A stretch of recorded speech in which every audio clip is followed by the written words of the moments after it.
How to fix export error in Openshot. Are you facing error while exporting your project in Openshot? It is super frustrating, but let's walk through how to fix export errors in Openshot. First, check your export location. Sometimes the path you have chosen does not have right permission. Try exporting to the different folder like your desktop and see if it works.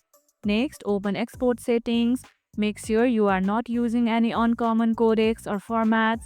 Stick with standard ones like MP4 for video and AAC for audio to avoid compatibility issues.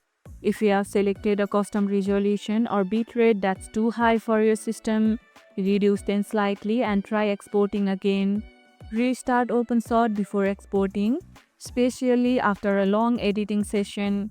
It clears up memory and often helps prevent random export errors. Have you had trouble exporting a large file before? Let me know in the comments below. Once you make these changes, you should be able to export smoothly. And if this video helped, hit the like button, share it, subscribe, and leave a comment. Thanks for watching, and I'll see you in the next one.